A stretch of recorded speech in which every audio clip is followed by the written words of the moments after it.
Ben, on y est déjà, non? Oui, nous sommes déjà en direct, cher Omar. Alors, je Ok, vous laisse la parole immédiatement pour très votre bien, très bien. Eh bien, merci beaucoup. Bonjour tout le monde. Et merci de continuer à suivre. Il y a des fidèles qui suivent l'amphithéâtre, comme le dit si Mohamed, mon amphithéâtre, comme il a la gentillesse de le dire. Bon, étant donné l'importance du sujet, des éléments que nous abordons,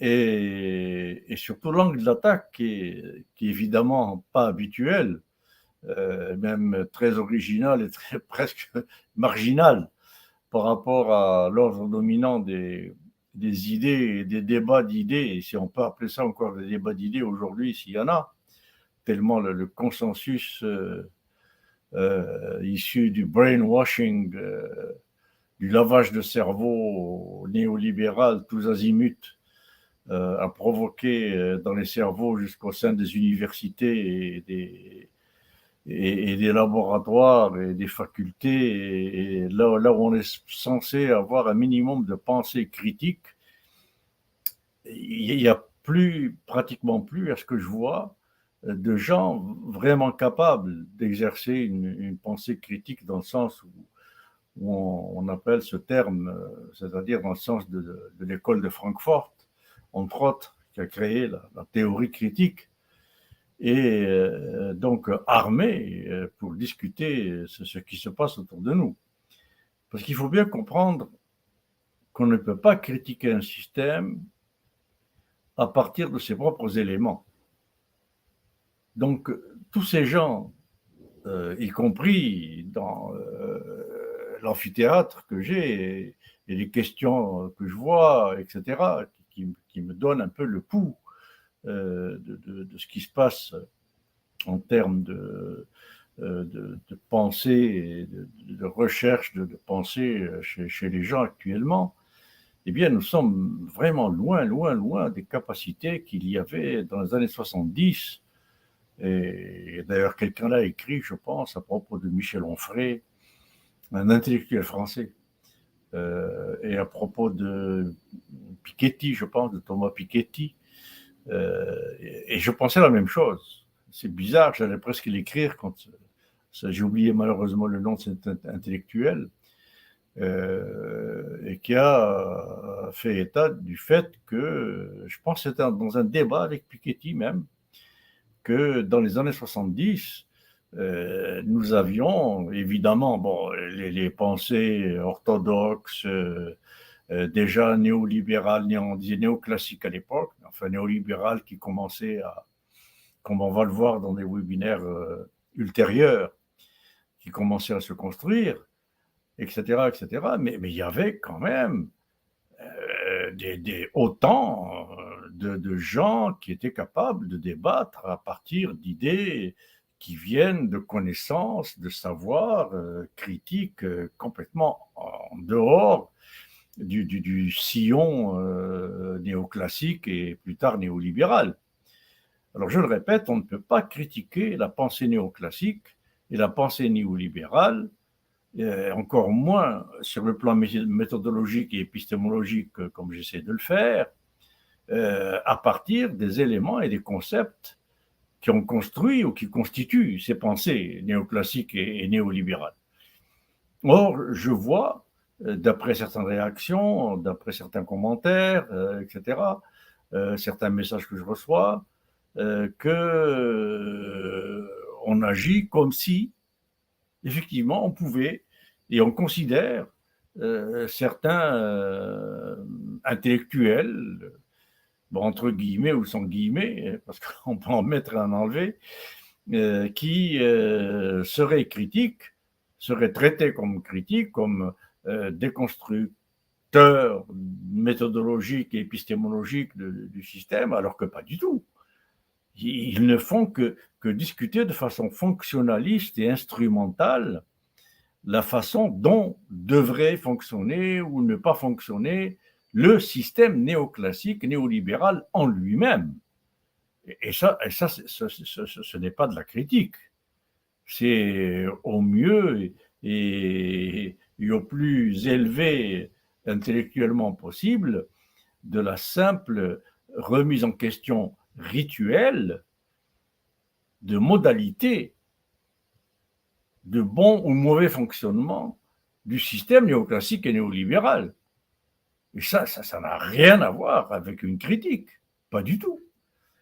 Alors, j'étais assez bouleversé, étonné de voir que certaines personnes, aujourd'hui, confondent ce genre de choses et continuent à penser comme ça. Et donc, je disais, cet intellectuel français, dont malheureusement j'ai oublié le nom, a dit la même chose.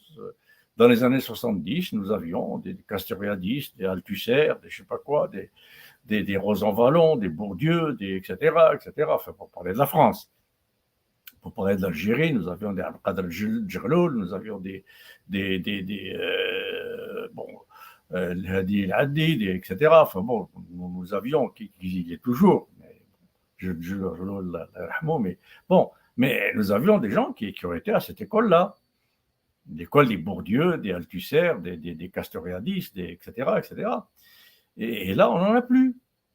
Alors, je pense que c'est d'autant plus important à signaler que le nombre qui suivent les séminaires, de gens qui suivent les séminaires ou les webinaires du genre de ce que je donne sont finalement peu nombreux par rapport à celles et ceux qui suivent des webinaires. Enfin, je compare parce que j'écoute aussi ce qui se passe dans le camp adverse, si je peux m'exprimer ainsi. Eh bien, je vois que le discours néoclassique, néolibéral, qui est évidemment plus facile à comprendre et à assimiler pour le commun des mortels aujourd'hui, et a plus d'écoute, et parfois même quand il se prétend critique, alors qu'il n'est pas critique du tout, absolument pas. Bon, donc je ne sais pas quel effort il faudra faire de ce côté-là, mais pour être critique et pour être capable de suivre une critique dans le sens fondamental de ce terme, surtout quand ça va jusqu'au champ de la méthodologie et de l'épistémologie, c'est-à-dire de la construction elle-même de la connaissance. Parce que ce que je fais avec vous, c'est non seulement de la déconstruction de connaissances qui n'en est pas, ou qui est partielle, ou qui est partiale, ou qui est, etc., qui est insuffisante, qui, enfin, peu importe, mais je fais en même temps, comme l'a si gentiment constaté et formulé c'est Bouhamidi lui-même, je contribue à construire de la connaissance. Par exemple, le paradigme thermodynamique, bon, par exemple, l'entreprise libérée, par exemple, etc., etc. Bon, et donc critiquer, c'est pas juste constater ou ne pas qu'un système fonctionne comme il dit qu'il devrait fonctionner ou pas, particulièrement dans des détails que Althusser aurait appelés des concepts concrets régionaux ou des théories concrètes régionales, locales, par rapport aux concepts abstraits généraux et aux théories abstraites générales qui sont, ou les métathéories, qui sont le siège de la construction et des instruments avec lesquels on construit la connaissance. Alors, ça va jusqu'à ce niveau-là. Et donc, bon, j'espère qu'on me suit quand même. Et j'espère que les gens qui me suivent, et s'ils le font, c'est qu'ils sont armés dans le sens de ce que je viens de dire. Sinon, il faudrait vraiment faire cet effort de suivre à la fois ce que j'essaie d'expliquer de ce que sont les éléments que je critique, mais en même temps suivre la critique de la compréhension complète de ce dont je fais la critique. Donc il y a une connaissance à deux niveaux, là qu'il faudrait mettre en action. Bon, Alors donc, pour aujourd'hui, j'ai étudié mon webinaire piste de solution. Donc, paradigme, thermodynamique et économie, quelle piste de solution? Bon, alors je répète tout de suite ce que j'ai déjà dit, je pense. Qu'est-ce qu'on entend par solution?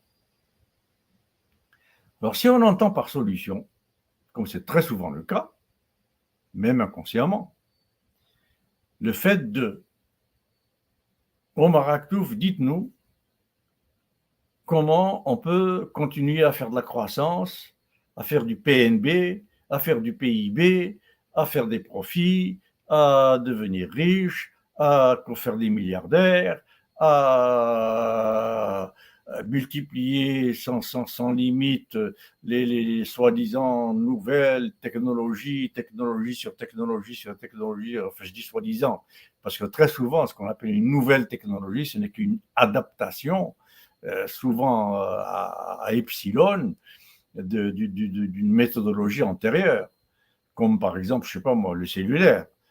Qu'est-ce qu'il y a de fondamentalement différent, technologiquement parlant, d'un cellulaire actuel par rapport à un cellulaire d'il y a 10, 15, 20 ans?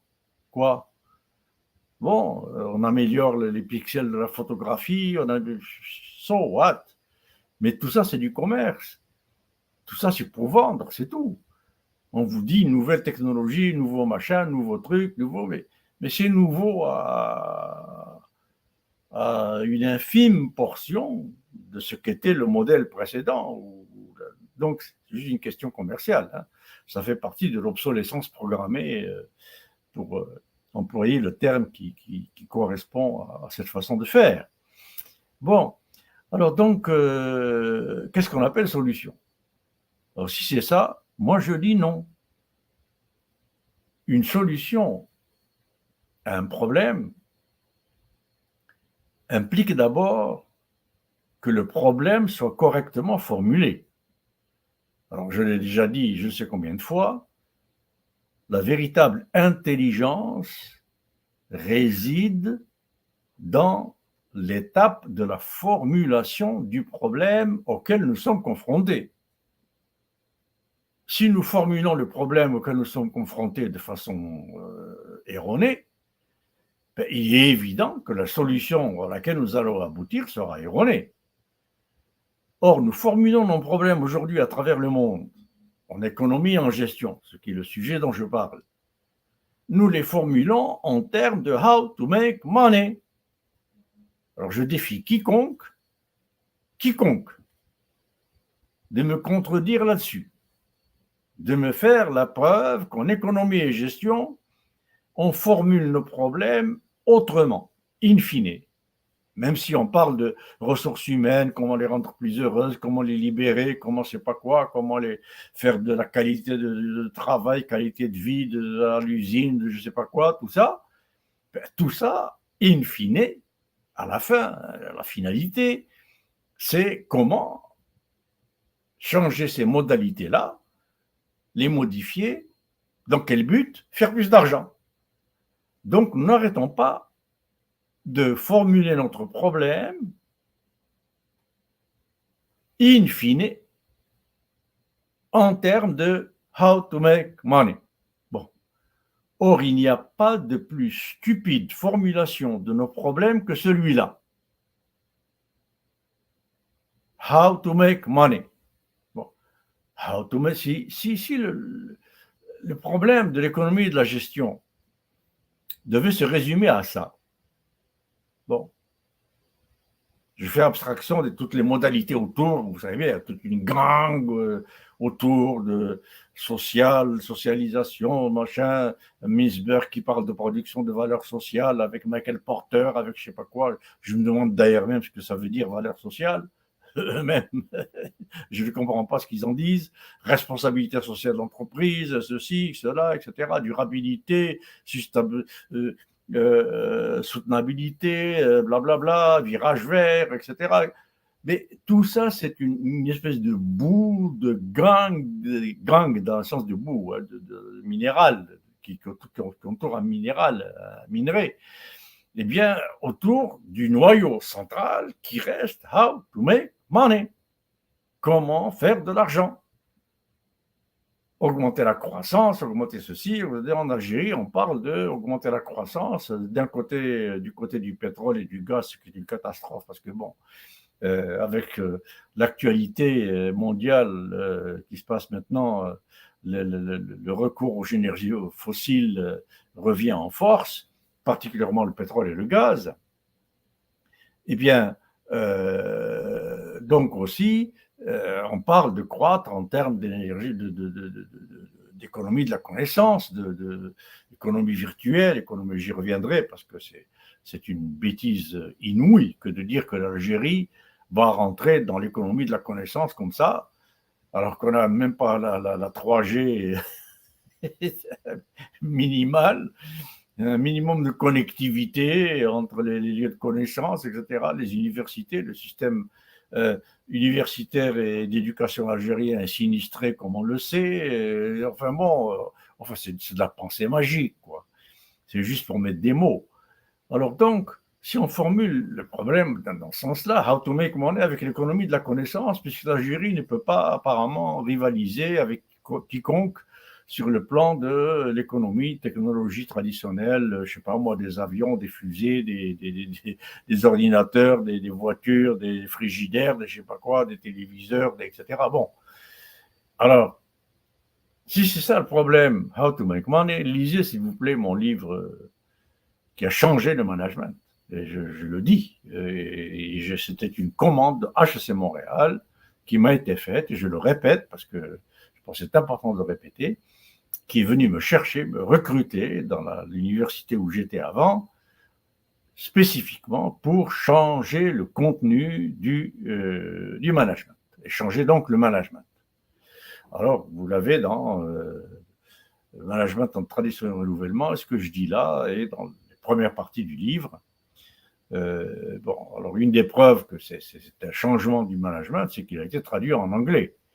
Or, des livres traduits d'une autre langue en management, en anglais, c'est rarissime, sinon inexistant. On ne traduit aucun livre de management écrit en portugais d'abord en anglais, ou en espagnol, ou en arabe, ou en français, il y en a eu un, celui de Henri Fayol, 1916.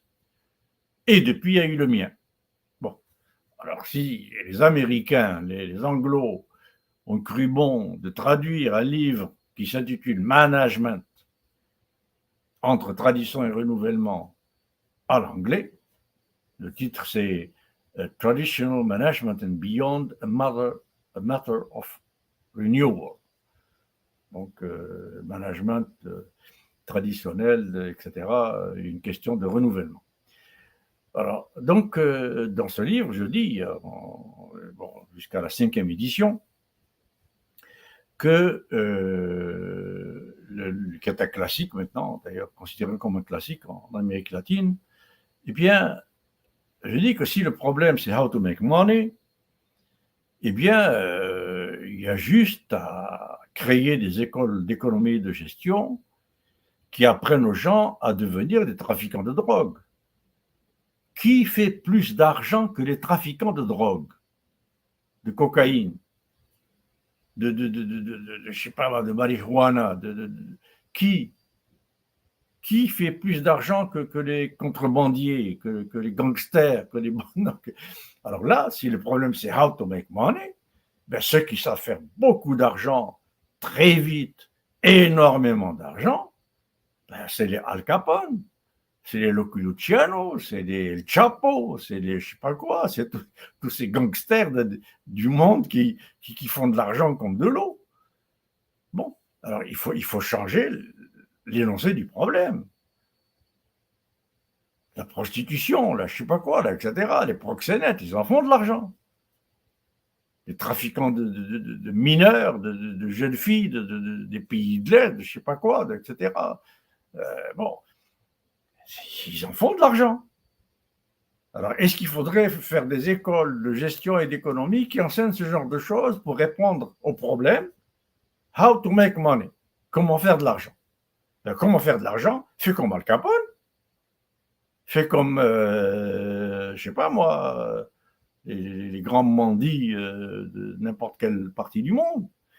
Bon, alors donc, le problème qu'on devrait se poser, c'est pas juste how to make money, c'est comment se doter des moyens, parce qu'il n'y a pas que l'argent, il y a les connaissances, il y a le savoir, il y a l'intelligence, il y a les habiletés, ce qu'on appelle les skills, il y a la solidarité, il y a la synergie collective, etc. Il y a mille et un moyens d'améliorer les choses pour nous et autour de nous. Donc le problème devrait donc la solution qui vient avec devrait se formuler peut-être de la façon suivante. Comment améliorer nos conditions de vie autant qu'être humain, en harmonie avec la nature, et comment améliorer nos relations avec la nature, la terre, les animaux, etc., de façon telle que cette relation et cette utilisation et cette forme de transaction avec le monde et la nature soit le plus durable possible pour tout le monde, pour l'être humain et pour la nature. Alors là, oui, ça c'est un problème intelligemment formulé qui appelle une autre formule qui serait comment faire de l'économie et de la gestion plus intelligente. Ce que je dis dans mon livre, donc Management en tradition et renouvellement, et où j'y réponds, qu'est-ce que ça veut dire que faire du management ou d'économie plus intelligente? Alors là, si c'est ça qu'on appelle solution, oui, ou formulation du problème qui appelle solution. Alors, si on veut des solutions pour savoir comment arrêter les dégâts du néolibéralisme, arrêter le gâchis dans lequel il nous a mis, arrêter le chaos dans lequel nous sommes, comme l'a dit récemment un grand économiste ou un chef d'une institution internationale, je ne sais plus, ces jours-ci, le chaos mondial dû à l'activité néolibérale est en vitesse galopante, alors que les réponses à ce chaos sont à la vitesse d'une limace, d'un escargot. On se donne l'horizon 2030 pour diminuer de quelques dizaines de tonnes par pays le carbone, je ne sais pas quoi. Il y a la COP 25 qui arrive, la COP 15, la COP je ne sais pas quoi. Combien de COP on a eu? On n'a rien baissé du tout, on a fait qu'augmenter. Bon, pour une raison d'ailleurs simple, c'est qu'un des éléments d'effet de serre, c'est la vapeur d'eau. C'est évident. Et je pense que c'est même le principal. Alors, plus nos autres activités, le carbone, le méthane, etc., contribuent à réchauffer le climat, plus le climat, en se réchauffant, fabrique de la vapeur d'eau, évidemment. L'eau s'évapore. Et plus cette eau s'évapore, plus l'effet de serre se démultiplie. Alors, on va où comme ça? Donc, solution, oui, mais solution à quel problème? Formulé de quelle façon? Par qui? Et pour qui? Et pourquoi? Alors voilà donc ce à quoi j'essaye d'arrimer mon paradigme thermodynamique de l'économie et de la gestion, de l'arrimer vers une formulation plus complète, plus intelligente, plus englobante du problème réel que nous vivons et quelles sont les pistes de solution pour arriver à donc répondre à ce problème renouvelé dans sa formulation. Voilà. Bon. Alors, qu'est-ce que ça implique? Tout ça, qu'est-ce que ça implique? Je vais donner rapidement, là, comme ça, quelques pistes de solutions. La première, ce serait de cesser. Alors, regardez jusqu'où ça va.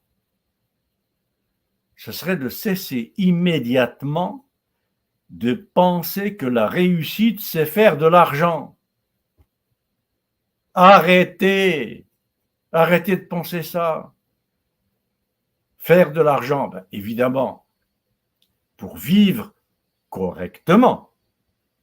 C'est-à-dire vivre aujourd'hui, si nous voulons ralentir, et encore, je ne sais pas à quel rythme infinitésimal on pourra le faire, ralentir le chaos galopant dont parlait ce scientifique là, que je viens de mentionner, eh bien, il nous faudrait immédiatement commencer à vivre tous, toute la planète, au niveau de satisfaction des besoins essentiels, pas plus, indispensables et essentiels, rien de plus.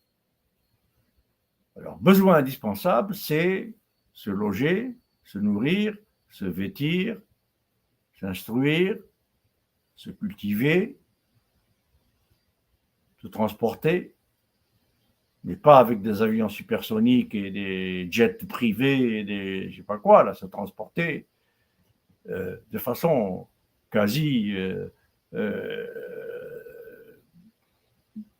plus que minimale, quoi, juste le strict nécessaire de déplacement pour satisfaire ses besoins essentiels et indispensables. Voilà. Donc, besoin essentiel, indispensable, c'est aussi un peu de loisir, un peu de repos, un peu de, je sais pas, un peu de spectacle, un peu de, mais peu, pas des spectacles qu'on démultiplie pour les démultiplier.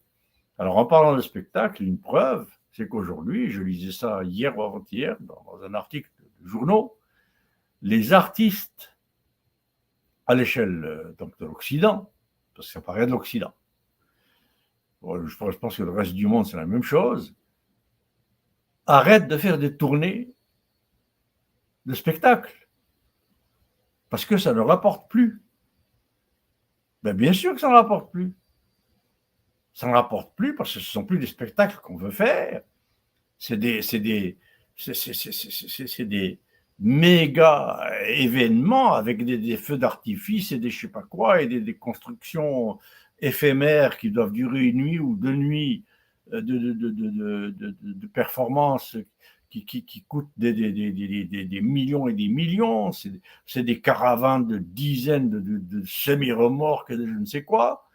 Alors que je me rappelle, dans ma jeunesse, donc milieu du siècle dernier, une tournée d'artistes, de concerts, c'était 4, 5, 6 musiciens, un chanteur et un camion pour transporter le système de son et encore, et that's it, c'est tout, rien de plus. Alors on veut tellement augmenter, plus, how to make more, comment faire plus, que maintenant une tournée de musiciens, de chanteurs qui devrait être quelque chose de simplissime, quoi. Le chanteur, plus ou la chanteuse, plus 2 ou 3 ou 4 musiciens accompagnateurs, et d'ailleurs, ils n'ont même pas besoin, je sais de quoi je parle, j'en faisais partie à Alger, de ce qu'on appelle la section rythmique, donc dit-on que je faisais de la musique à Alger, et donc la section rythmique, c'est la batterie, percussion, le piano, la contrebasse, essentiellement. Et la section rythmique, on la trouve localement n'importe où. Donc l'artiste qui se déplace pour faire sa tournée devrait se déplacer au maximum peut-être avec son guitariste ou sa guitariste ou peut-être une ou deux personnes qui fait le chœur ou je ne sais quoi. Donc 3, 4 personnes, une guitare et c'est tout. Mais aujourd'hui, c'est non seulement des caravanes de semi-remorques, mais c'est des avions Hercule, je ne sais pas quoi, de cargo, qui se trimballent, Alors, on va où comme ça? Ben, je parle juste de ça, cet exemple qui me vient, puisque je l'ai lu hier ou avant-hier. On ne peut, évidemment, ça n'était pas tenable. Alors, quand des personnes comme moi disaient, il y a 10, 15, 20 ans, 30 ans, 40 ans, écoutez, vos façons de faire des tournées, parce que j'étais dans le milieu musical, s'il vous plaît, vos façons de faire, et quand je suis devenu professeur, etc., comme je connais la musique, hein, dans tous les sens du terme, eh bien, on m'a invité comme consultant parfois auprès de groupes de musiciens, etc.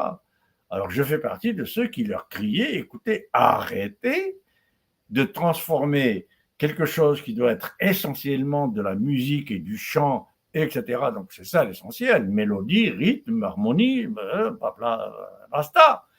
Arrêtez de transformer ça en construction de je ne sais quelle monstruosité de décors les plus insensés qu'on puisse imaginer, qui coûtent des millions et des millions, avec des systèmes d'éclairage et de son et de magie, je ne sais pas quoi, qui portent jusqu'à la Lune. Mais c'est quoi ça? Et des 3 000, 4 000, 6 000, 10 000, 15 000, 80 000, comme on l'a fait au Stade de France, spectateurs. Mais on disait, arrêtez, ça ne va pas durer. Parce que ce que les gens payent comme billet pour aller écouter un chanteur ou une chanteuse ne peut pas augmenter au même rythme qu'augmentent vos coûts d'organisation de ces tournées, de ces méga spectacles qui ont 99,99,999% de choses qui n'ont rien à voir avec la musique et l'essentiel du spectacle, eh bien, ça ne pourra pas durer. Et voilà que maintenant, ils l'annoncent. Les uns après les autres, ils annulent leur tournée, ils annulent, on ne peut pas, ça ne rapporte pas, on perd notre chemise, on perd notre pantalon, c'est évident. C'est un peu la même chose pour ce qui est de l'économie et de la gestion à l'échelle mondiale. Comment définit-on notre problème? Alors, si c'est how to make money, je viens d'y répondre. Et si c'est how to make maximum money, c'est encore pire. Si c'était juste how to make money, comment faire de l'argent pour mes besoins essentiels, indispensables, etc. Bon, ça serait à la limite acceptable, sans aucun excès. Mais non, c'est how to make money plus que l'autre, toujours. Toujours plus, toujours. Mais dans ce monde, il n'y a pas de toujours plus. Alors, donc, première solution que je vous propose, c'est arrêter immédiatement de mettre dans la tête de nos enfants que devenir riche, c'est réussir. Stop. Réussir, c'est devenir un bon professeur, un bon médecin, puisque la médecine est citée souvent, un bon ingénieur, une bonne pilote d'avion, je ne sais pas. Voilà ce que c'est réussir. Contribuer par la division sociale du travail, non pas la division technique, on verra plus tard la différence, c'est-à-dire les aviateurs, les bouchers, les boulangers, les cordonniers, les professeurs, les médecins, les ceci, les cela, etc. Et les mécaniciens, les électriciens, tout ce que vous voudrez. Comment toute cette division sociale du travail entre en complémentarité à l'intérieur des pays et aussi entre les pays. Et qu'on arrête tous d'essayer de faire la même chose et de se dépasser les uns les autres en faisant les mêmes choses de façon, comme on dit, compétitive, de concurrence, et à se battre les uns contre les autres. Alors, il suffit de relire Ricardo, la question des avantages comparatifs, pour voir le sens de ce que je veux dire. J'y reviendrai quand on arrivera à Ricardo, au classique et à l'histoire de la pensée économique et comment on l'a déviée. Bon, alors voilà, dites-moi s'il vous plaît, combien de gens qui m'écoutent ou que vous connaissez sont prêts à accepter cette idée de solution qui consiste à dire, eh bien, à partir d'aujourd'hui, une des solutions pour cette planète, c'est arrêter de vouloir devenir riche. Stop. Bon. Se tracer comme objectif dans la vie de devenir riche, c'est d'une idiotie à se suicider. Qu'est-ce qu'il y a d'intelligent à devenir riche? Qui peut me le dire? Alors, je vous conseille de lire un livre que j'ai cité souvent, de Robert Heilbronner, de la New School University of New York, qui s'intitule Les grands économistes, en français. Les grands économistes. C'est un petit livre qui se lit comme un roman, magnifique. Et en anglais, ça s'intitule The Great Philosophers, les grands philosophes. Et bien, dans ce livre, il y a un chapitre qui s'intitule Les barons voleurs, et où, enfin un chapitre ou une partie de chapitre, je ne me souviens plus, où Heilbronner explique comment les premiers grands barons de l'économie américaine, les premiers super riches milliardaires du monde d'ailleurs, parce qu'il n'y en avait pas encore, c'est en Amérique que ça a commencé. En Angleterre, la route de la soie, tout ça, plus ou moins, mais pas à l'échelle où ça va devenir aux États-Unis, eh bien, c'était tous des destructeurs, des naufrageurs, les Morgan, les Kennedy trafiquaient l'alcool pendant la prohibition, etc. Bon, Rockefeller bombardait, pardon, pas bombardé, mais faisait exploser à la dynamite ses concurrents. Il payait la mafia, d'ailleurs, c'est le patronat américain qui a contribué à créer, à renforcer la mafia américaine. Et c'est pour ça qu'aujourd'hui, mafia et business, c'est complètement indissociable. Et pas juste aux États-Unis d'ailleurs, malheureusement. Bon, alors donc, voilà une première piste de solution. Mais qui va l'accepter? Alors, s'il vous plaît, essayez de faire comme je dis à mes étudiants. Parce qu'évidemment, mes étudiants, quand je leur dis ce genre de choses, ils ouvrent des yeux, surtout dans une école de gestion, une des plus grandes du monde, mais ils ouvrent des yeux effarés. Alors, je leur explique. Je leur dis, écoutez, avoir comme objectif de vie juste faire de l'argent, c'est d'une idiotie abyssale, parce que l'argent n'est pas une fin. L'argent est un moyen. Ce qui compte, ce n'est pas la quantité d'argent que vous allez faire, ce qui compte, c'est qu'est-ce que vous voulez faire avec l'argent que vous allez faire. Quel projet de vie avez-vous? Alors, combien a-t-on d'écoles, depuis le primaire, le secondaire, le collégial, l'universitaire, etc., qui enseignent comment s'imaginer, se construire un projet de vie. Voilà par où il faut commencer. Bon. Alors, je pense que les cours de philosophie de mon ami Si Mohamed aideraient beaucoup dans ce sens. Eh bien, qu'est-ce que c'est que le but de l'existence de l'être humain sur cette terre? Est-ce que c'est juste pour devenir plus riches les uns que les autres? Bon. Alors, je ne vais pas revenir à Kant, la différence entre les fins et les moyens, etc. Bon. Mais lisez Kant, s'il vous plaît. Alors, si l'argent n'est pas une fin, pourquoi se donner comme projet de vie de faire quelque chose qui n'est pas une fin, qui n'est qu'un moyen? C'est comme se donner comme projet de vie d'accumuler des clous.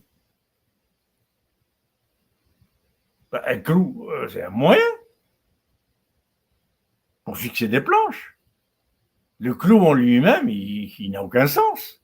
Ça servira à quoi d'accumuler des tonnes de clous? Alors, ça revient exactement à ça.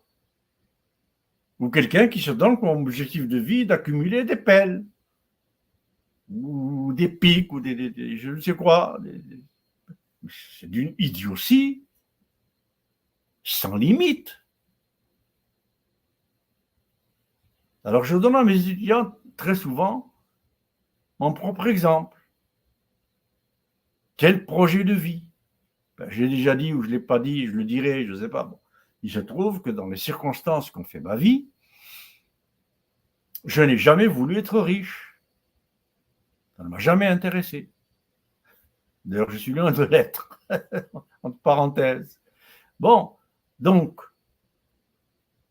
ce que je me suis donné pour projet de vie, avec l'école, le secondaire et le collégial que nous avions à l'époque, donc le grand collège classique de style classicisme, donc d'après la Renaissance et plus tard, pour parler de l'Occident. Évidemment, nous avons l'Orient aussi, dans la civilisation arabo-musulmane, nous avions notre époque de très très très haute capacité intellectuelle, métaphysique et de quête de sens, de recherche de sens. L'être humain est un être de sens. Donc, premier objectif à avoir dans une vie, c'est quel sens donner à ma vie? Quel sens? Est-ce que ma vie a un sens si elle se passe uniquement à accumuler des dollars et acheter ce que ces dollars permettent? Donc, tout le monde connaît le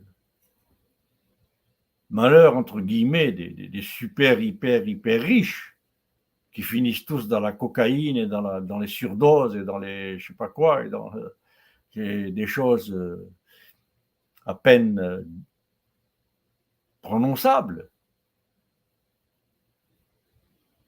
Les dépressions, je sais pas, Howard Hughes qui a fini super milliardaire, qui a fini complètement paranoïaque, enfermé dans sa chambre. Avec... Bon, alors, l'absence de sens dans la vie d'un être humain fait que cet être humain va vivre avec ce qu'on appelle une situation de non-vie intérieure. Alors, je reviendrai sur cette question de vie intérieure plus tard, et on va voir quelle importance elle a.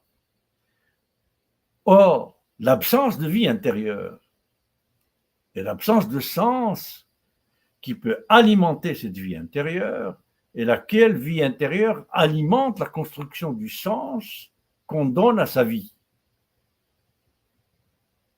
Eh bien, tout ça fait que la personne, dans cette situation, devient objet d'angoisse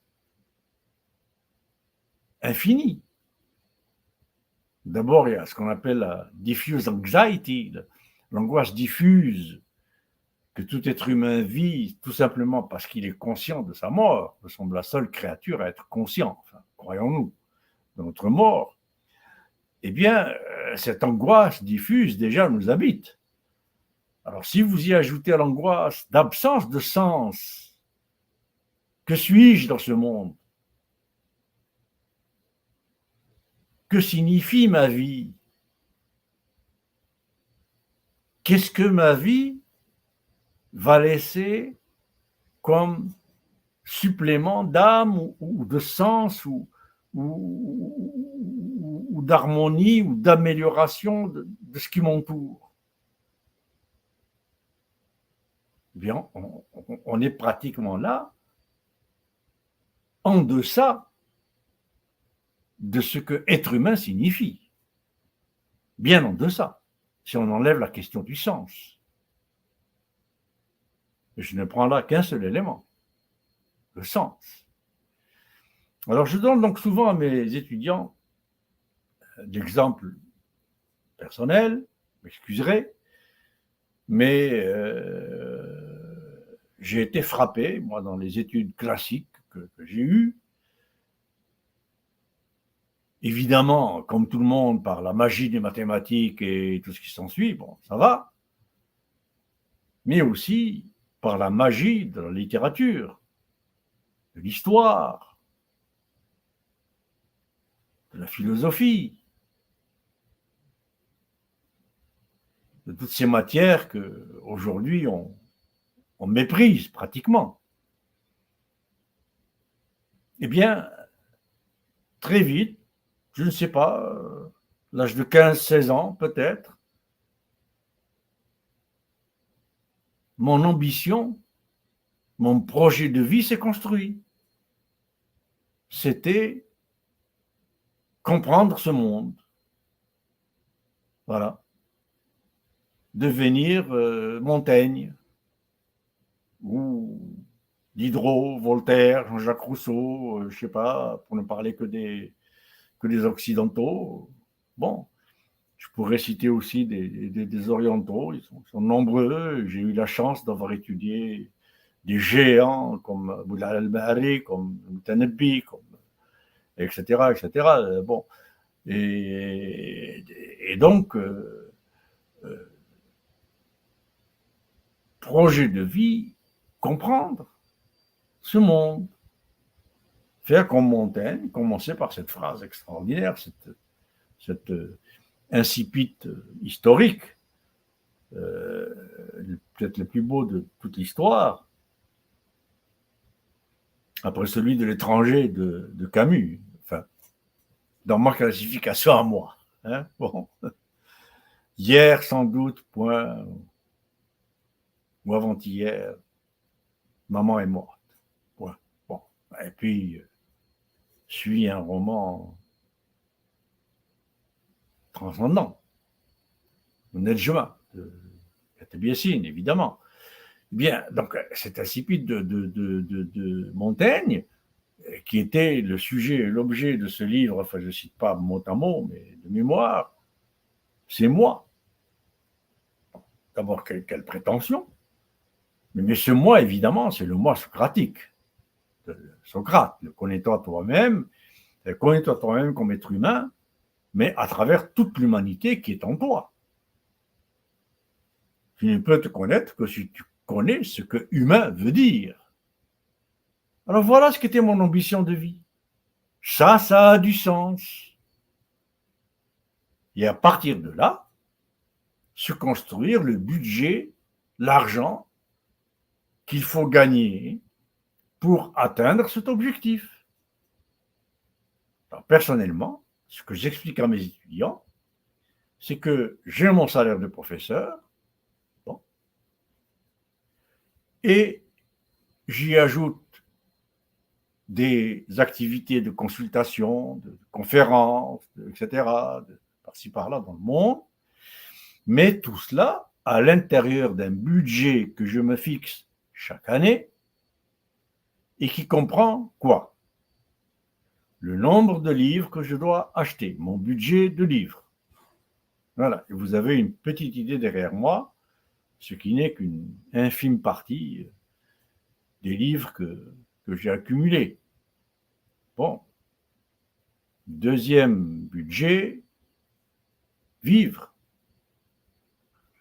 Tout ce dont j'ai besoin, c'est d'une chambre où dormir, une chambre où, enfin, quand j'avais ma famille, évidemment, c'était plus, mais maintenant que les enfants sont indépendants, etc., bon, évidemment, c'est moins. Donc, une chambre pour manger, une cuisine. Je n'ai pas besoin d'un super appartement ou d'une super villa de 30 ou 40 chambres avec piscine à géométrie variable. Si je veux aller à la piscine, il y a la piscine publique, il y a la piscine municipale, où il y a la plage, si je suis au bord de la mer, etc., etc. Pas besoin d'une piscine individuelle à moi. Bon. Et donc, pour me déplacer, j'ai besoin de 4 roues. toute ma vie, et je suis actuellement dans ma 79e année, donc pratiquement 80. Toute ma vie, j'ai acheté 5 voitures. Bon, je ne dirai pas les marques pour ne pas faire de publicité indue, mais j'ai acheté toujours la même marque, pratiquement, une marque d'automobile d'ailleurs de Scandinavie, ça vous donnera certainement un indice, et qui dure, qui ne coûte pratiquement rien en entretien, et qui peut durer 10, 15 ans. J'en ai une qui m'a duré 20 ans. La même voiture. Et je les achète toutes d'occasion. Jamais acheté une voiture neuve. Sauf tout au début, en Algérie, une R4, c'est tout. Bon, une Fiat 128, je pense. Parce qu'il n'y avait pas le choix. Mais sinon, d'occasion. Ça me coûte plus que moitié prix que le neuf. Et ça me dure, ce genre de voiture-là, minimum 15 ans. Je vous dis, il y en a une qui m'a duré 20 ans. Et je n'ai pas besoin de changer ça tous les 2 ans pour avoir le nouveau modèle avec le nouveau gadget parce qu'il a, je sais pas quoi, un bouton en plus ou une antenne en plus ou un haut-parleur de radio en plus. Pas besoin. Besoin de 4 roues qui roulent avec un habitacle hermétique qui me protège du froid et de la chaleur, je sais pas quoi, etc. Et puis c'est tout. Alors j'ai ce budget-là et le budget de congrès, voyage, observer, voir ce qui se passe dans le monde, écouter, voir par moi-même et ne pas croire ce que me dit CNN ou Fox ou Antenne 2 ou France 2 ou BFM ou Fox News ou etc. sur la Chine ou sur la Thaïlande ou sur l'Indonésie ou sur la Malaisie ou sur l'Amérique latine ou sur... Je vais voir par moi-même parce que j'ai besoin de constater, pour comparer, pour être critique, et une fois donc, ce que j'explique à mes étudiants, une fois que j'ai fait ce budget dans l'année, si je l'ai atteint, disons, entre janvier et juin, juillet de l'année, eh bien, j'arrête de gagner de l'argent. Je me contente évidemment de mon salaire de professeur, que j'inclus dans le budget. Et si au mois de mai, juin, j'ai atteint ce budget qui me permet tout ce qu'il faut pour améliorer un peu ma situation, vivre peut-être un peu plus confortablement, etc. Mais surtout livres, voyages, etc., lecture, eh bien, je ne continue pas à faire de l'argent pour l'argent. Et j'ai le luxe de faire comme faisait Einstein. Donc, excusez la comparaison. On raconte qu'Einstein, qui donnait évidemment énormément de conférences, a été invité un jour par une grande université américaine, je pense que c'est Princeton, pour faire une conférence dans un grand congrès organisé aux États-Unis, à Boston. Et donc, Einstein répond, il était à Zurich, encore à ce moment-là, en Suisse, il répond, je suis désolé, mais je n'ai pas le temps. Et on lui dit, à l'autre bout du téléphone, donc de Princeton, mais M. Einstein, on vous donnera X dizaines ou centaines de milliers de dollars. Une somme colossale à l'époque. Einstein a répondu, désolé, mais je n'ai pas de temps pour faire de l'argent. Alors, arrivez à ça et votre vie aura un sens. J'ai autre chose à faire que juste faire de l'argent. J'en fais pour mes besoins que je viens de définir, qui sont mes besoins indispensables et essentiels, pour le projet de vie que je me suis construit. Et à partir de là, stop. Accumuler des dollars dans mon compte en banque, dans ma banque, ça ne m'intéresse pas. Mais alors, pas du tout. Acheter la plus grande voiture ou la plus grosse ou la plus, je sais pas quoi, du quartier, ça ne m'intéresse pas. Ça n'a pas de sens. C'est tout. Ce qui a du sens, c'est la façon dont je me construis en tant qu'être humain. Ose devenir ce que tu es. Comme disait André Gide, comme disait Pindare, poète, philosophe, 8e siècle avant Jésus-Christ, deviens ce que tu es, être humain, l'ayant appris. Ça s'apprend de devenir être humain. On ne devient pas être humain en accumulant des dollars, en vendant des jus de tomates. Je suis désolé. Alors donc voilà, première solution, raison de vivre, argent, enrichissement infini, projet de vie. Et est-ce que cela a-t-il du sens que de vouloir croissance infinie, PNB infini, PIB infini, argent infini, gain infini, et confondre réussir sa vie avec accumuler de l'argent?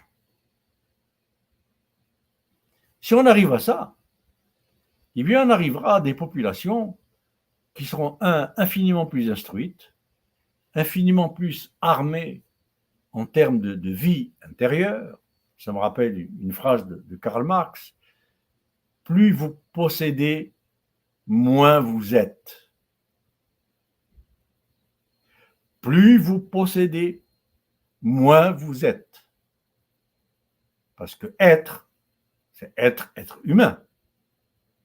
Et Pindare, je vous l'ai dit, nous l'a dit ce que c'est. Nous, André Gide ou bien d'autres. Bon, je pourrais en citer aussi dans d'autres langues, dont l'arabe, dans l'espagnol, on ne va pas faire le tour là. Mais être, ça s'apprend, ça se travaille, c'est des efforts. Ça, c'est une finalité. Avoir une raison de vivre et du sens dans sa vie, avec les moyens qu'il faut pour ça. Pas plus. Alors imaginez que moi, par exemple, j'ai envie tout d'un coup de faire de l'argent. Je veux faire de l'argent. Est-ce que vous pensez que j'aurai le temps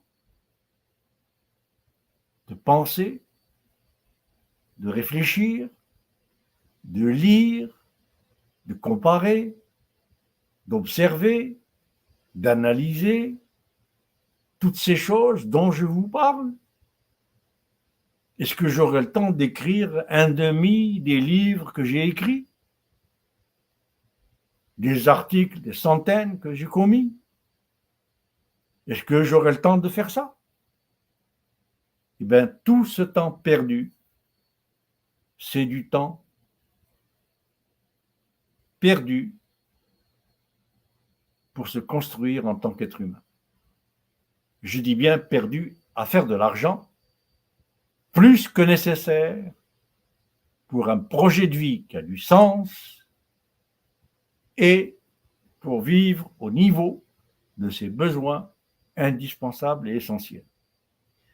Alors, prochain webinaire, nous reviendrons là-dessus pour la seconde solution, la seconde piste de solution, qui est une forme de mouvement vers plus de je ne trouve pas d'autre mot pour l'instant, mais disons de sagesse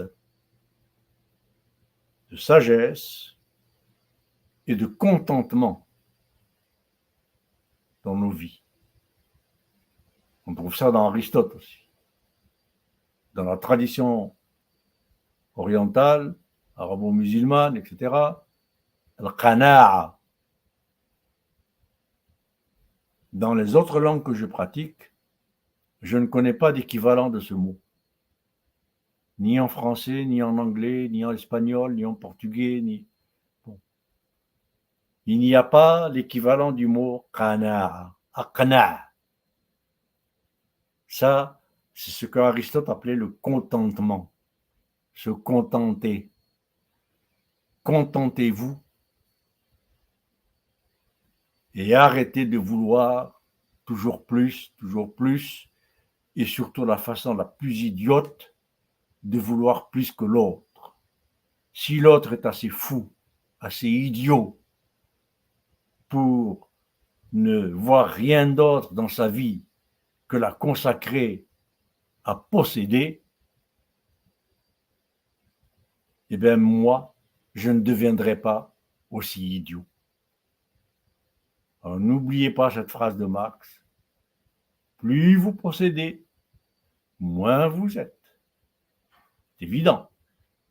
Parce que pour posséder plus, il faut consacrer plus de temps à ce qu'il faut pour posséder. Et ce temps que vous consacrez plus à posséder devient toujours plus important que la fois précédente. Et donc, vous n'avez plus le temps d'être et de vous construire en tant qu'être humain. Alors, que sommes-nous devenus à l'échelle de la planète? Vous voyez jusqu'où ça conduit, cette question que je soulève là maintenant. Formulation du problème, formulation du bon problème, le sens, le projet de vie, le sens de la vie, etc., etc. Eh bien, ça nous conduit à cette question de, collectivement, que devons-nous comme créatures à l'échelle de la planète? Mais il n'est pas étonnant que nous soyons devenus la créature la plus stupide, la plus idiote, la plus destructrice, la plus imbécile de la création. Il n'y a aucune autre créature qui fait de façon aussi stupide que l'être humain tout pour avoir le maximum.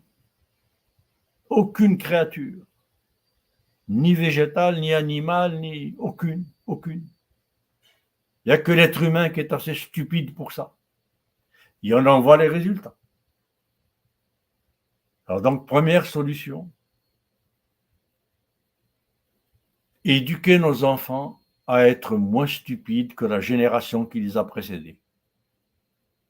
Ou les 2 ou 3 générations qui les ont précédées, parce que tout ça date essentiellement de la révolution industrielle de façon accélérée et notamment de l'apparition de la monnaie, 7e siècle, 6e siècle avant Jésus-Christ, comme l'a expliqué Aristote. Alors voilà pour aujourd'hui. Merci de votre attention. Et s'il y a des questions, des commentaires, je suis prêt. Sinon, à la semaine prochaine. Merci beaucoup, Sir Omar. Alors, des questions, il y a des questions auxquelles, de toutes les façons, vous ne pourrez pas répondre. Parce que c'est des questions, non pas qu'elles soient difficiles pour vous, mais qui exigeraient une série de webinaires. Par exemple, Moi, je peux en dire 2 ou 3 mots rapidement. Oui, je vais vous le dire, mais... Alors, pourquoi le monde musulman n'a pas connu la Renaissance comme la civilisation russe, chinoise, indienne, ou même hébreu, donc hébreu qu'on le veuille ou non? Bon, ça c'est Enfin, Ben c'est oui, Bilal, d'abord, c'est Bilal qui pose cette question. c'est une question extrêmement vaste. Oui, c'est Et ça. en plus, c'est une question tendancieuse, puisqu'elle admet que les civilisations auxquelles nous assistons aujourd'hui, incluant Hébreu, donc Israël, etc., Oui, et l'Europe et tout ce qui s'ensuit, c'est induire que ceci est intelligent. Or, moi, je dis que ce qu'a fait l'Occident, ce n'est que détruire. oui, oui. Bon, L'Occident a, depuis Rome, pratiquement, depuis la civilisation romaine et la fin de la civilisation romaine, l'Occident particulièrement, s'est mis dans une logique de destruction, particulièrement à partir de la Renaissance, où est né l'individualisme. Il faut savoir oui, qu'avant la Renaissance, l'humanisme était un humanisme collectif, était un oui, humanisme de l'humain en tant qu'espèce. Alors que tout d'un coup, la Renaissance a apporté un nouvel humanisme qui mettait l'individu de l'avant. Certains ont appelé ça l'individuation, bon, comme Alain Touraine, je pense, si j'ai bonne mémoire. Mais bon, mais on pourrait en discuter longtemps. Alors, la personne qui pose cette question, oui, déjà, posez-vous la question si effectivement, alors Chine, etc., Amérique latine, Brésil, BRICS, tout ça, bon, il y a des différences, mais je ne serais pas de ceux qui diraient que la Russie et la Chine, c'est de la réussite dans le sens, dans ce que je viens d'exposer. Si la Russie, oui, la Chine, l'Inde, etc., veulent imiter l'Allemagne, l'Angleterre et les États-Unis, c'est complètement idiot. C'est surtout pas ça qu'il faut faire. Bon, en tout cas, mais dans la course à la domination qui caractérise notre monde moderne, je dirais que sans doute il n'avait pas le choix. Mais c'est une très grande question, une longue question qui oui, mériterait beaucoup, beaucoup de développement et, comme tu as dit, plusieurs webinaires. oui. Je voudrais juste, cher Omar, avec votre permission, Bien sûr. alors à cette question-là qui est posée, j'ai c'est- j'ai commencé mes webinaires de philosophie. Hier, j'ai fait le 4e cours à partir de ce type de question, dans lequel bon, j'ai mis en garde le fait d'accepter les concepts tels qu'on nous le présente. Euh, Parler de renaissance, déjà en soi, pour l'Europe, c'est un artifice pour dire qu'on était déjà né auparavant, et donc cette bourgeoisie montante au XVe siècle qui est montante, mais elle est déjà née. Les croisades va se donner donc une origine de type magique, mythique, qui est une origine grecque, qui, elle, serait Oui, bon. Donc je oui, réponds à oui. ça. Deuxièmement, mais ce qu'on désigne comme le Moyen Âge, c'est le Moyen Âge pour l'Europe, pour aucune autre partie du monde. Bien C'était, sûr, oui, bien sûr, c'était bien une sûr. civilisation À florissante. l'arrivée des Arabes, l'Europe était barbare. Mais ça, c'est eux qui le disent. C'est-à-dire que c'est comment ils nous ont imposé sans qu'on le comprenne, comme vous nous le montrez depuis le début de vos webinaires, ils mettent les termes du débat qui nous enferment, qui nous mettent à l'intérieur d'un cadre Exactement. Donc, et qui comme nous. réussir, c'est faire de l'argent. Et c'est ça, ils nous mettent dans un cadre. Voilà. Donc, bon, j'invite Bilal en toute fraternité, s'il veut bien reprendre mes cours là de philosophie, je suis en train de répondre, j'ai déjà répondu, Très bien. en mettant en garde. Alors, il n'y a pas eu de renaissance européenne. Il y a eu une évolution très longue qui a pris 5 siècles entre le 10e et le 15e siècle pour que la découverte de la Syrie, la découverte des richesses du Moyen-Orient, dans les pays orthodoxes, dans l'ancienne Ionie, c'est-à-dire la Turquie qui regarde sur la mer Égée, la Syrie, etc., mais le négoce. Et c'est le négoce qui va donner naissance plus tard à la bourgeoisie et la transformation de ce que vous nous avez Oui, oui, superbement oui, c'est expliqué, ça, oui. le passage de l'organisation économique de l'artisanat à la filature, et ainsi de suite. Oui, on présente ça comme un point de rupture et de progrès Oui, bon, brusque. Oui, oui, oui, oui, excusez-moi cette intrusion absolument. Oui, sur oui. actif. Il y a une autre question auquel vous avez répondu, et c'est une question de Golden, je crois. C'est à propos du PIB. Est-ce que le PIB reflète vraiment la richesse? Alors, avant que vous répondiez, c'est normal, moi je voudrais ajouter quelque chose à cette question. Oui, Une question de comptabilité, comme vous l'avez déjà expliqué. Le PIB de la Russie, tel qu'il est calculé actuellement, il est équivalent à celui de l'Espagne. Et donc, entre l'Espagne et l'Italie, oui, oui, oui, même pas l'Italie, l'Espagne. Ils sont oui. rangés au niveau de Mm. l'Espagne. Si on prend comme vérité ce classement, on ne peut pas comprendre comment la Russie peut avoir cette industrie astronautique, ces découvertes techniques, fabriquer des fusées hypersoniques, alors que si nous revenons à ce que vous avez déjà dit, c'est-à-dire au lieu de faire de la comptabilité à partir d'une fausse monnaie, euh, qu'on introduit dans la comptabilité des dettes que doivent payer les enfants arrière et arrière et arrière petits-enfants des Américains, évidemment, le PIB américain, il est très gros, et celui de l'Espagne.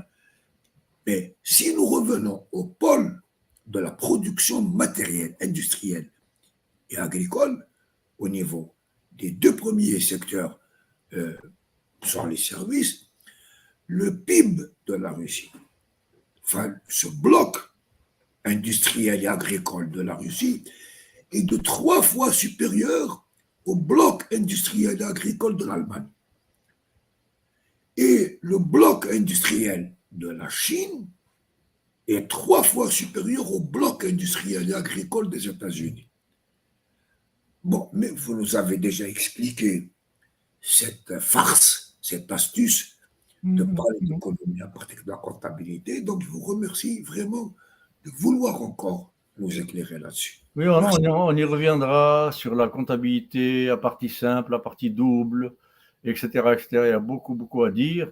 Et puis, il faut préciser ici qu'on parle du PIB ou du PIB, donc du produit intérieur brut par habitant, donc per capita. Ce n'est pas le produit intérieur brut total par pays.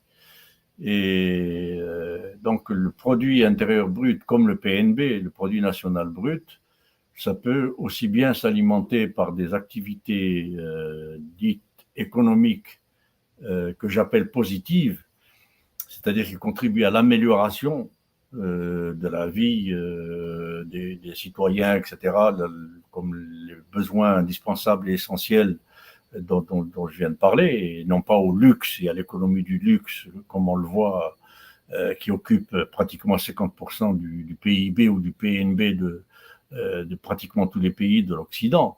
Ça, c'est une autre forme d'économie qui n'a aucun sens, ce qu'on appelle déjà l'économie du luxe, puisque 1% de la population mondiale possède 50% ou je ne sais quoi de la richesse mondiale, en tout cas aux États-Unis, et au Canada, en France, en Angleterre, etc. Ben, ces gens-là, ils dépensent uniquement dans des montres qui valent la survie d'une ville entière d'Algérie pendant un siècle, juste une montre. Bon, alors donc il faut faire attention à ces choses-là. Et il ne faut pas oublier non plus que le PIB, le PNB peuvent être alimentés autant par les catastrophes, par le Covid par exemple, on le voit bien, comment il a enrichi les banques et les systèmes financiers, tout ça va évidemment dans le PNB, dans le PIB des pays qui s'enrichissent avec ça. Les catastrophes naturelles, etc. Tout ça, ça augmente le PIB parce que ça nécessite des activités supplémentaires. Et donc, il faut que je terminerai avec ça, parce qu'il y a beaucoup de choses à dire là-dessus. Et personnellement, je plaide pour arrêter la façon de comptabiliser l'augmentation ou la diminution de ce qu'on appelle le PNB ou le PIB de cette façon-là.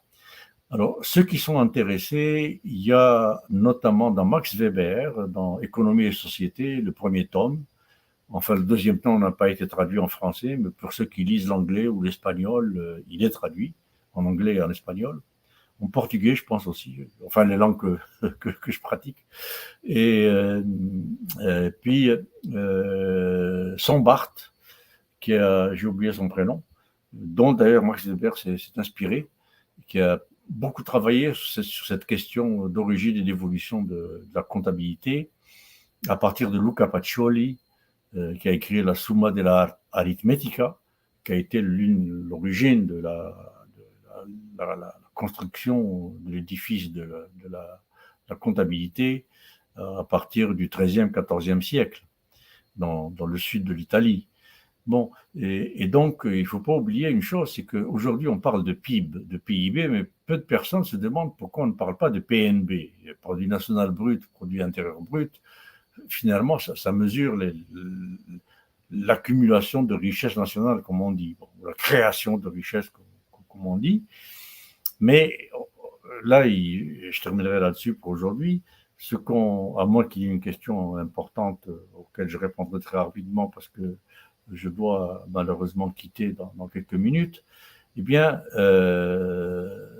le passage avant, il y a 10-15 ans, à peu près, enfin à peu près, bon, on parlait surtout de PNB, produit national brut, et de PIB à l'occasion. Mais après la mondialisation, la globalisation, on a shifté, excusez-moi, c'est le mot anglais qui me vient en tête, enfin, on a glissé du PNB au PIB. On parle pratiquement plus du PNB, mais sinon que du PIB. Pourquoi? Parce que dans le PNB, dans le produit national brut, les bénéfices expatriés d'un pays ne sont pas comptabilisés. Donc, ils viennent en diminution du PNB, du produit national brut. Ce qui veut dire que les investissements directs étrangers qui étaient ou qui sont toujours dans certains pays, quand ils font des bénéfices, ces bénéfices sortent du pays, ils vont donc au siège où est localisée la multinationale en question, et dans le PNB, ça n'est pas comptabilisé comme richesse nationale. Or, avec le PIB, non. On a sauté donc du PNB au PIB. Ah, ça aussi, on peut le lire dans un excellent article du Atlantic Monthly, donc Atlantique, comme Atlantique, mais en anglais, avec un C, et Monthly, mensuel, M-O-N-T-H-L-Y, je pense que c'était d'octobre 1992, quelque chose comme ça. Atlantic Monthly, vous cherchez simplement le lotteret National Gross Product, NGP, National Gross Product, qui veut dire en anglais le produit national brut. Eh bien là, il y a beaucoup de choses de ce que je suis en train de dire là. Eh bien, et puis les tares du PNB et d'une partie du PIB aussi d'ailleurs. Mais donc, on a sauté au PIB parce qu'il fallait faire croire aux pays, particulièrement du tiers-monde, que leur création de richesse nationale augmentait. Donc, on a privilégié le PIB qui fait comme si les bénéfices et les chiffres d'affaires, les transferts de capitaux, etc., faits par les multinationales et qui sortent du pays, on fait comme s'ils demeuraient dans le pays. Et donc, on parle de PIB de l'Algérie, alors que de ce PIB, il faut enlever 30% peut-être, 20%, 30% de ce que les multinationales qui œuvrent en Algérie sortent de la richesse nationale algérienne. Alors, quand on parle ensuite du PIB par habitant, c'est la même chose. Il faut en enlever tout ce qui a été sorti d'Algérie, notamment donc, par les multinationales et les investissements directs étrangers, sans parler en plus de l'extraversion de notre propre privé qui met beaucoup plus son argent à l'extérieur de l'Algérie que dans l'Algérie. Donc, de ce PIB-là, il faut enlever beaucoup de choses. Alors, le PIB par habitant de l'Espagne ou de la Russie ou de l'Inde ou du Brésil ou de l'Algérie, tout ce qui s'ensuit, est une mesure, à mon avis, extrêmement ou pratiquement totalement abstraite parce qu'elle ne tient pas compte de cet aspect-là des choses. Donc, en fait, la qualité de vie ou le niveau de vie qu'on prête aux gens d'un pays ou un autre à partir du PIB par habitant, eh bien, c'est un niveau de vie artificiel, artificiellement calculé en termes de pouvoir d'achat par le montant de ce PIB par habitant, parce que on n'a pas enlevé ce que les multinationales et les entreprises extraverties font sortir du pays.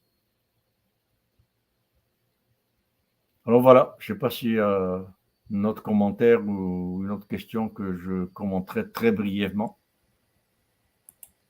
S'il y a un commentaire, juste pour vous dire que c'est un plaisir d'être avec vous. Merci beaucoup. Merci infiniment et réciproquement. C'est pas moi qui le dis, c'est un commentaire de Golden. Merci Golden, merci beaucoup. Voilà. Très apprécié. Merci infiniment. Et encourageant.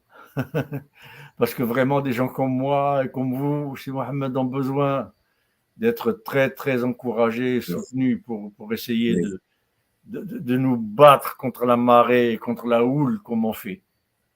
Alors moi, je vous remercie particulièrement pour cette distinction, enfin, de m'avoir éclairé sur ce fait que la notion de PNB a été zappée et qu'on parle de... J'avais totalement oublié. C'est un tour de passe-passe.